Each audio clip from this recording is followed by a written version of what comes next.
السلام علیکم ورحمۃ اللہ وبرکاتہ۔ دوستوں، میں نفیس اکبر قاسمی۔ ایک بہت ہی دردناک اور دل کو دہلا دینے والی خبر پڑوسی ملک پاکستان سے آئی ہے۔ دنیا بھر میں مشہور اور معروف عالم دین حضرت مولانا طارق جمیل صاحب کے بیٹے عاصم جمیل کا کل گولی لگنے سے انتقال ہو گیا ہے۔ انا للہ و انا الیہ راجعون۔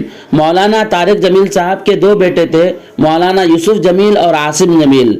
کل سے سوشل میڈیا اور نیوز چینلز وغیرہ پر خوب وائرل ہے اور بہت زیادہ چرچے میں ہے کہ عاصم جمیل کو قتل کر دیا گیا، گولی لگ گئی۔ الگ الگ خبریں گشت کرنے لگی ہیں کہ عاصم جمیل کو مولانا طارق جمیل صاحب کے دشمنوں نے قتل کر دیا ہے، گولی مار دی گئی ہے۔ مولانا طارق جمیل صاحب کے چھوٹے بیٹے عاصم جمیل کی موت کو سوشل میڈیا کے ذریعے لوگوں نے مذاق بنا کر رکھ دیا ہے۔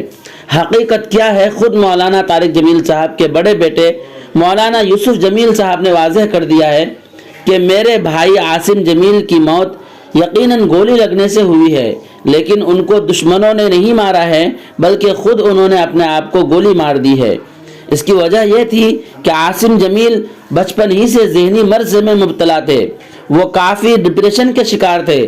کل جب ہمارے گھر میں اتفاقاً کوئی نہیں تھا، عاصم جمیل نے واچ مین کی بندوق لے کر خود اپنے آپ پر گولی چلا دی اور یہی موت کا سبب بنا۔ دوستو، افواہوں پر دھیان نہ دیں، بس دعا کریں کہ اللہ تعالی حضرت مولانا طارق جمیل صاحب کے بیٹے عاصم جمیل کی اللہ مغفرت کرے، انہیں جنت الفردوس میں جگہ عنایت فرمائے، آمین۔ پھر ملتے ہیں کسی نئی ویڈیو کے ساتھ۔ السلام علیکم ورحمۃ اللہ وبرکاتہ۔